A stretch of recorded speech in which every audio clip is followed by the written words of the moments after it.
Welcome to Methodically Processing Systems.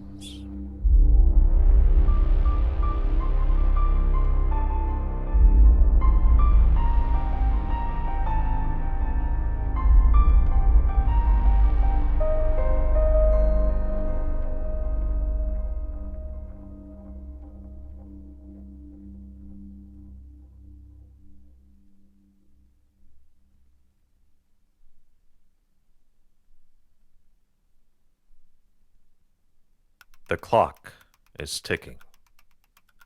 As this episode is being made, a little spark has gone off in China.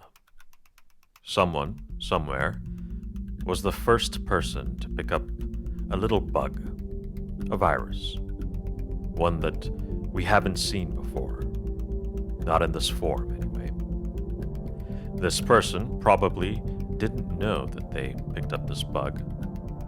They went about their day, shared a meal with their friends, went grocery shopping, went to a party, and little by little, they spread something that seemed like a cold. Just a cold. Eventually, cases started popping up in the hospitals. Something wasn't right. This didn't seem like an ordinary cold. It was more deadly. It was causing some bad pneumonia, inflammation of the lungs. That's all pneumonia is, except for the fact that your lungs need space for air. Pneumonia takes that space away. It fills the void with inflamed tissue and fluid. If it's bad enough, you can't breathe. You die. And if you survive, your lungs will have the scars and permanent diminished capacity to prove it. The virus, a coronavirus in this case, and the symptoms it causes in an individual are interesting. But they are not as interesting to us as the outbreak and the world's response to this outbreak so far. We've discussed on the show before, if you think about all the things that can get you, all the things that can kill you, you can probably come up with a list of things that you're worried about. Through the process of worrying about something, though, you can, in a lot of cases, start to mitigate the risk that's associated with that thing that you're worried about. If you're worried about a heart attack, you'll exercise and get your heart health to a point where you're less likely to have a heart attack. If you're worried about dying in the zombie apocalypse, you'll prepare for the said apocalypse, and when it happens, you will probably be less likely to die in it. You can repeat this process as needed. And in the end, your ability to imagine and predict things to worry about is outstripped by nature's ability to produce situations and entities that can kill you. The things that you aren't worried about, the things you haven't thought about, the things you think won't happen, will be the things that get you, if they should occur. And for all of us, eventually they will. Now, for me, and perhaps for you, and perhaps for people and organizations all around the world, a pandemic outbreak of the world's biggest link in virtually every supply chain was probably not something on top of the worry list. It should have been, but we all had other things to worry about. So we shrugged off the people who were trying to convince us to be worried sooner rather than later. Eventually, when we look back on this moment, we will all agree that it probably caught most of us off guard. How this pandemic will now pan out will be determined by how well we worry about it. combined with a good dash of random chance.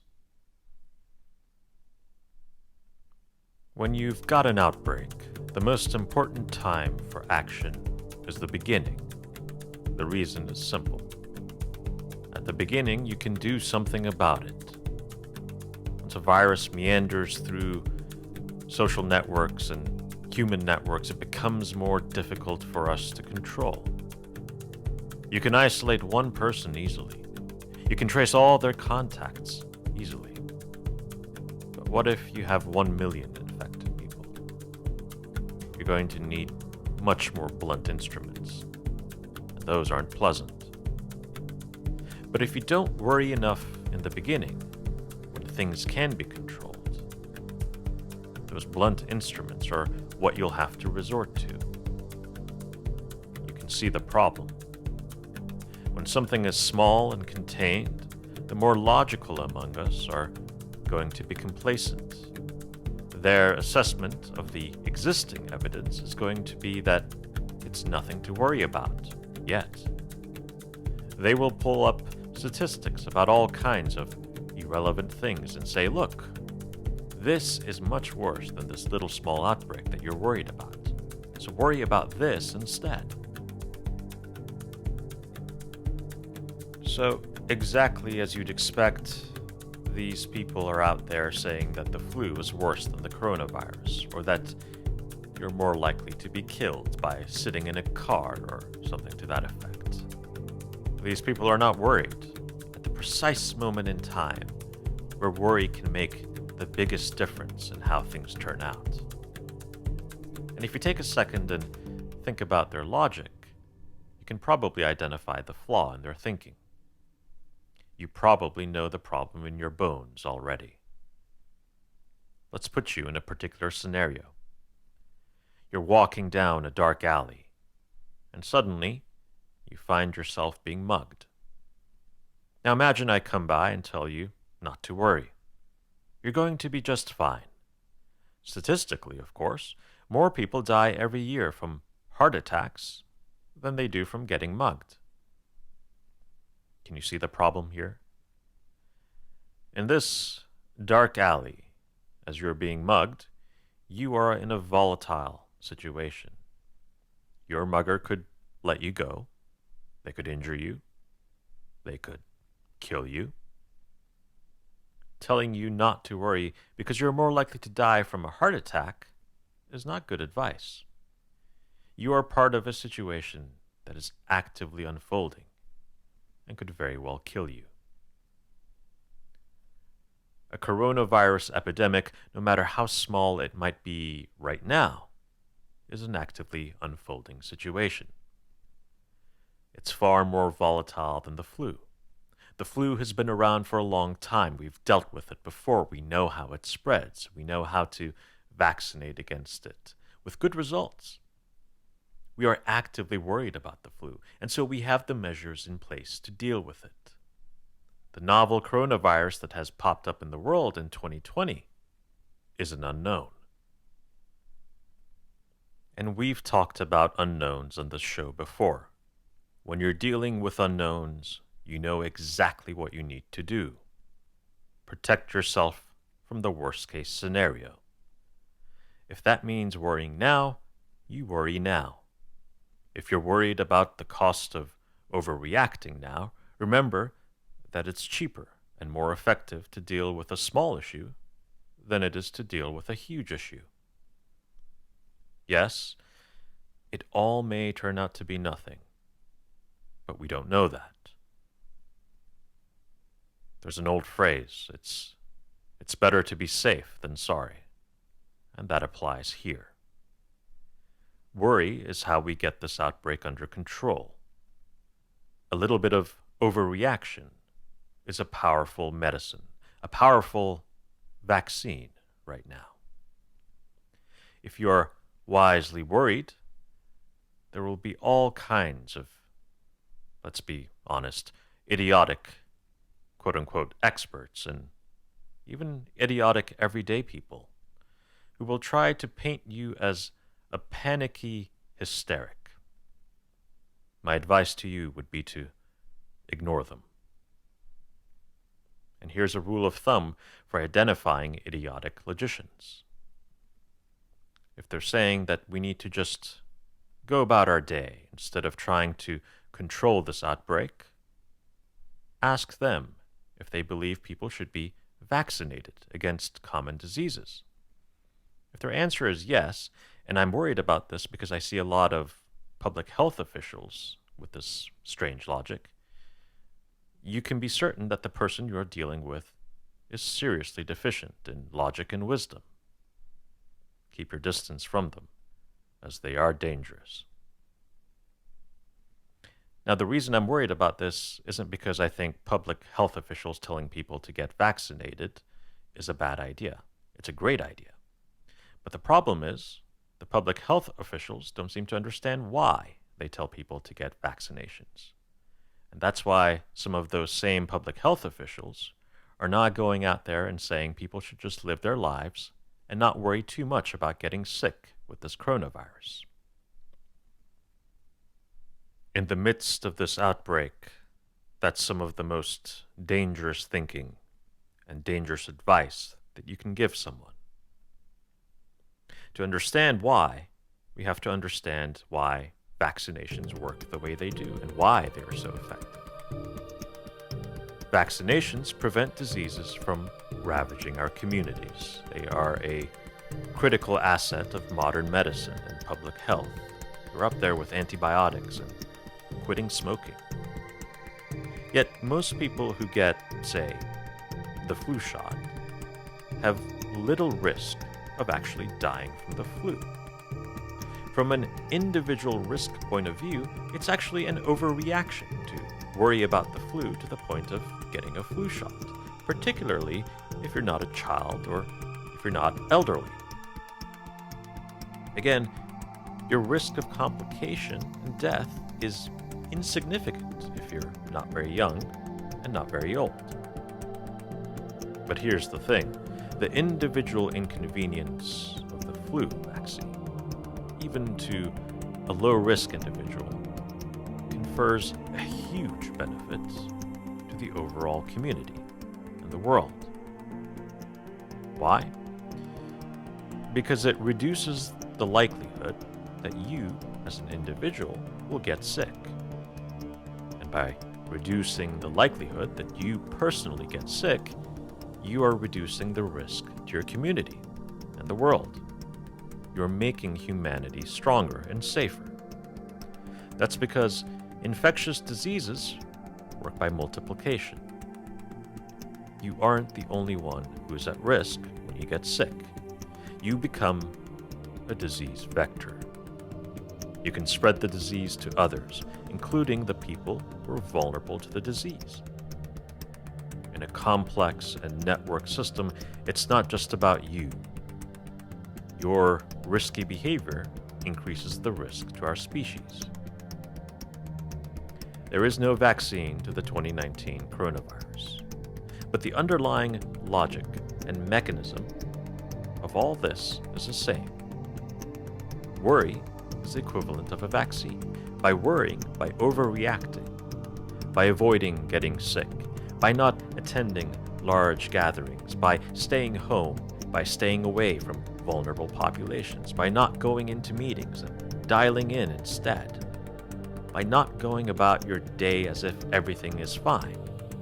You may be inconveniencing yourself, but you are giving yourself a virtual vaccine.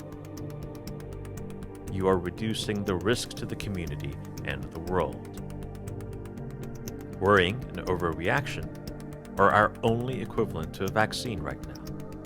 Reducing your risk of getting infected is immensely effective in controlling the spread of infectious disease. If someone would correctly and rightly recommend vaccinations to you, but at the same time doesn't get why isolating yourself and worrying about this coronavirus and not going about your day normally and not getting sick and not spreading this disease is logical, you can be sure that their brain has basically turned into a soup of dogma, rather than any wisdom or rationality. Stay away from these people and don't heed their advice. Avoid getting sick even if the virus is not particularly dangerous to your demographic group. It's the most important thing you can do to help control this outbreak. The lesson here is that we're not worried when we should be. And some of us never have any worries at all, especially when it comes to our assumptions. This outbreak that's spreading through the world has taken its biggest toll so far on China.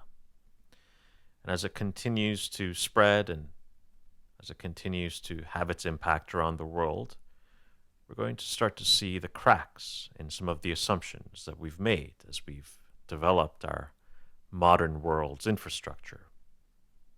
We're going to see systems built by people who haven't a clue about risk, or systems for that matter. We're going to have these systems face some serious stresses that these systems have probably never faced before. Companies and small businesses and organizations and governments all around the world have put their eggs in the manufacturing basket that is China. And even if a particular good isn't made in China, it is likely that some element that it relies on is from China. The world has been built under the assumption of minimal risk that anything would ever disrupt that highly centralized supply chain. And now, as China grinds to a halt as it deals with this outbreak, you're going to see these assumptions be put to a serious test.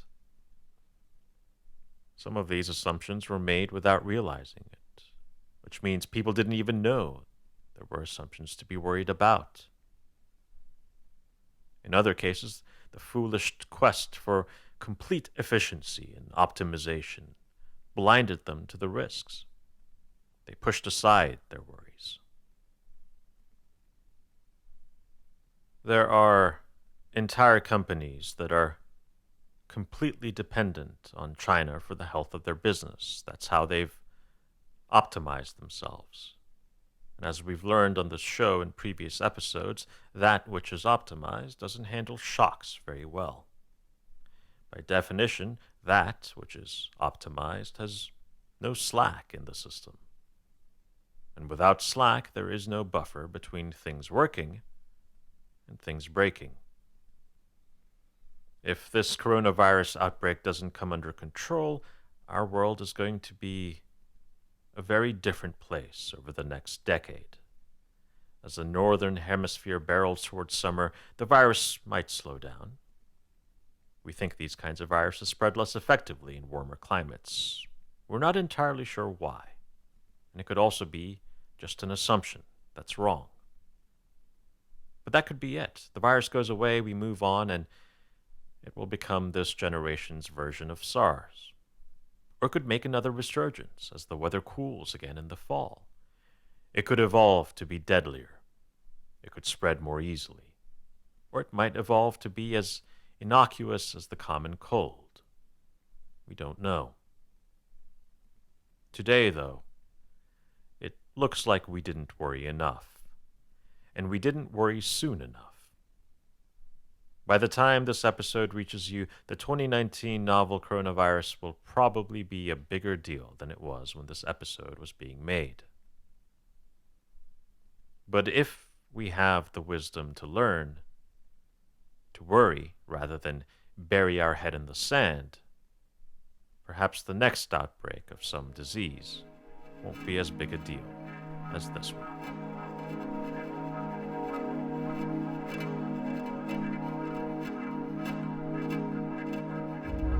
Thank you so much for listening. This show has been all about covering what happens when we forget that we live in a complex, interconnected system. It's about what happens when we throw our instincts, our common sense, our logic, and our wisdom out in the face of systemic risks. And as this coronavirus situation unfolds, I think we can treat it as a living case study to learn from in methodically processing systems. And hopefully, as you learn from it, you can use what you're learning to make a difference in your community as this threat unfolds. We'll have more to come later about the coronavirus in other episodes. And don't worry, if you don't want to just talk about or listen to stuff about the coronavirus, we've got other topics about systems to cover too.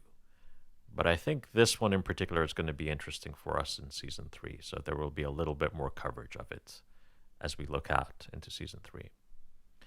Finally, if you are interested in getting the entire first season of Methodically Processing Systems, you might be in quarantine soon, so you might want to have something to listen to. The entire first season is available. There's a link in the description for this episode. You can follow it and get the whole first season, plus some of the select music from that first season. The whole thing is just $9. That's like 2 cups of coffee, and it gets you 4 hours of content to enjoy.